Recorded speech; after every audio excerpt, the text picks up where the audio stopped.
大家好，欢迎回到我的频道。2023年马上就要过去了，那么在这一年的时间内，翻墙出来的小伙伴们都看了哪些视频呢？都对哪些视频比较感兴趣呢？今天就和大家扒一扒 TongTalk 的粉丝们，大家的同温层的小伙伴们都看了哪些视频，对哪些内容感兴趣？这些数据主要来自于我的 YouTube 频道的后台的数据今天就和大家分享一下。在2023年，我的频道总播放量突破了100万。首先的话要感谢大家的支持在新的一年里，我会继续去制作能够帮到大家的视频，希望大家能够继续的关注 TongTalk， 而且也希望把我的频道推荐给自己的朋友们，这样也能够帮到更多的人。100万这个数字呢，可以说是平平淡淡吧，因为像很多 YouTube 大 V 的视频，他们一个视频的播放量就能轻轻松松的超过100万。但我这边的话，整个频道所有的视频加起来，一年的播放量才突破100万。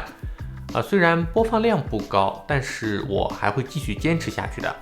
因为我看到很多视频下面的留言，大家分享从我的视频中得到了很多有用的信息，帮自己完成了很多事情。那我觉得自己的坚持就是有意义的再次感谢大家的支持。那么在2023年所有的视频中，观看量最高的视频是在2023年9月发布的美国手机卡的横屏视频，在2023年一共获得了72000次的播放。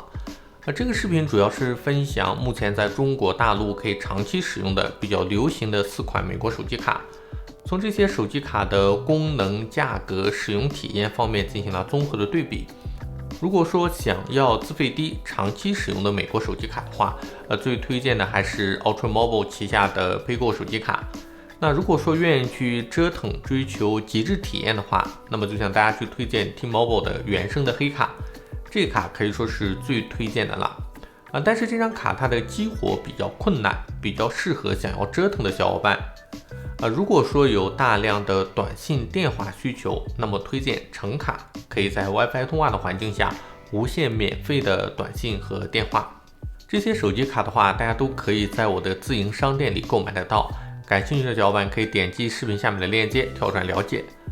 播放量第2位的是我在1年半之前发布的一个视频，有6万次播放，是讨论润的话题。润在2022年是一个非常火爆的话题，当时也是国内疫情风控很严格的时候，很多人都在讨论要不要润。我自己首先想到的是要怎么润。如果说方法很简单，花费少，那就润；如果说成本太高了，那或许可以从长计议。其实说到底就是钱的问题。当时疫情风控比较严格，人肯定是没有办法出国的所以说我们可以考虑如何先转移一部分资产出去。我自己的话也是尝试了各种方法，也踩了不少坑，所以说才有了这么一期视频。那如果说大家想要移居海外，那么在还没有行动的时候，可以先转移一部分资产出去或者说自己没有办法移居海外，但是的话想要自己的资产增值保值，有一个投资的目的，那么也可以把一部分资产转移出去。那么这个视频的话，就是向大家介绍了我的一些心得对这方面感兴趣的小伙伴也强烈推荐去观看这个视频。在视频里面我一共介绍了3种主流的资金出行的方法，相信总有一个会适合你。好，接下来播放量第3的视频就是关于我在2023年做的一个人生的重大的转折点，就是我今年移居到了日本。那么在这个视频里面，我向大家分享了如何用最少的花费，用最快的时间来移居到日本。这个视频是2个月前发布的，但是播放量已经是第3名了，有56000次的播放，说明大家对移居日本这个话题还是非常感兴趣的。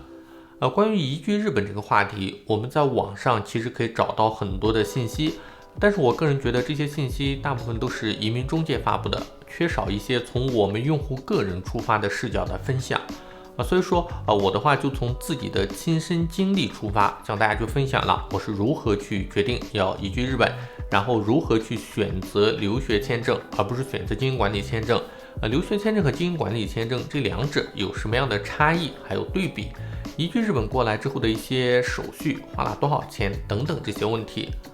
我觉得目前我的这个视频在全网找不到同类的第2个了，它应该算是一个比较全面的移居日本的一个前期规划选择的视频。如果说大家对移居日本有兴趣的话，强烈推荐大家去点开这个视频了解一下。接下来的话，播放量第4名的是关于 Uber SIM 卡的视频。Uber 的 SIM 卡它是可以把 eSIM 下载到实体的 SIM 卡，然后让不支持 eSIM 的手机也能够用上 eSIM， 这样就完美的解决了目前购买使用海外手机卡困难以及使用 eSIM 困难的问题。在以前，如果说我们想要购买一张海外的手机卡我们需要先在海外的网站上下单，还需要有海外的信用卡，还有海外的地址来接收这个卡或者转运。另外的话，也可以通过淘宝购买但是有的小伙伴担心淘宝不是很安全，还是想自己购买。总归而言，购买海外手机卡是一件很麻烦的事情。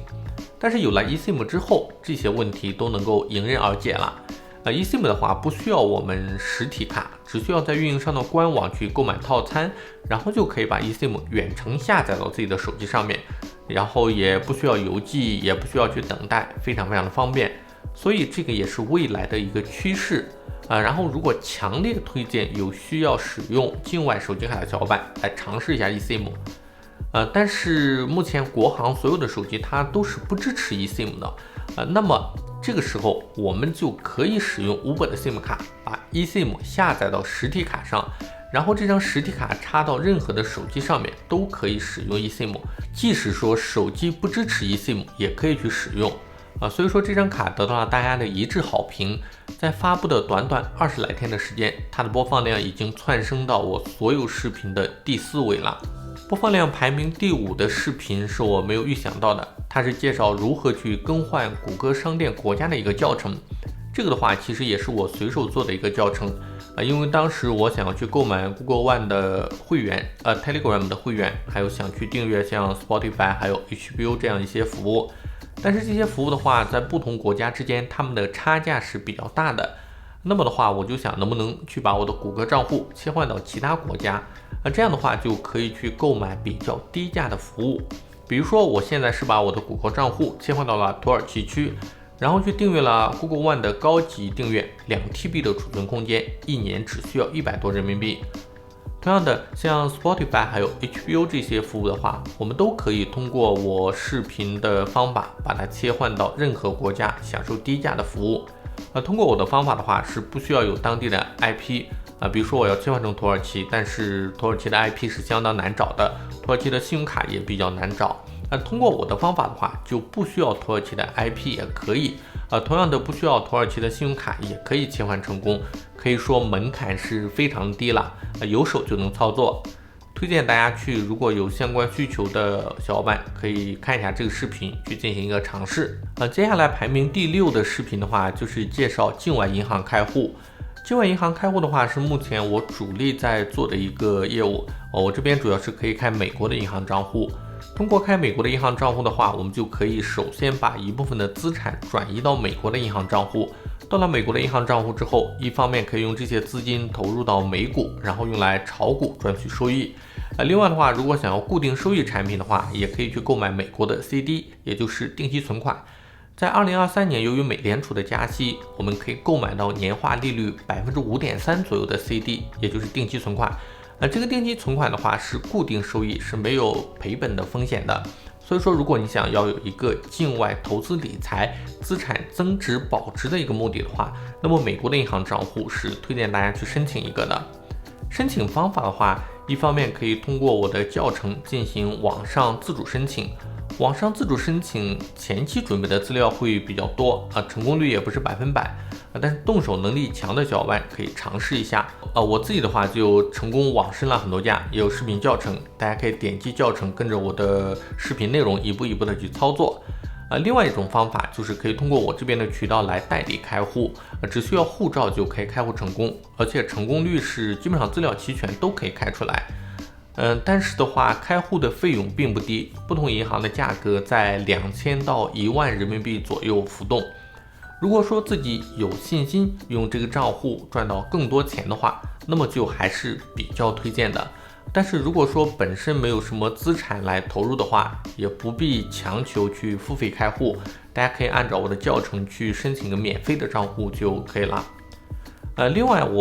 频道里面其他播放量比较高的视频有关于美国手机卡配购的这个卡之前已经推荐过了，这里就不详细介绍了。另外就是关于嘉信理财开户的视频。嘉信理财的话，我是在2022年11月份来发布的开户视频。当时的话，通过嘉信理财开户，一方面我们可以炒美股买固定收益产品，另外一方面很多人开嘉信理财的目的就是为了他那张可以全球免费取现的银行卡。这个卡的话可以说是一张神卡，可以在全球免费的取现，而且在中国的话也可以取，而且是不受外汇额度的限制的。但是可惜的是，今年8月份开始，嘉信理财收紧了自己的政策，中国身份开户的已经没有办法再去申请它的借记卡了。但是天无绝人之路，我们还可以去申请富达基金的现金管理卡，也是可以全球免费取现的，也是不受外汇管制限制的。感兴趣的小伙伴可以看一下富达基金的那个视频。富达基金非常好用，是目前我的一个主力的账户。但是我发现这个富达基金开户的视频播放量并不是很高，主要原因是富达基金的开户门槛其实也还是比较高的，是需要有美国数字移民4件套才可以开户成功。美国数字移民是我提出的一个概念，它主要是为了方便去申请一些美国金融服务，但是却肉身在非美国地区的小伙伴。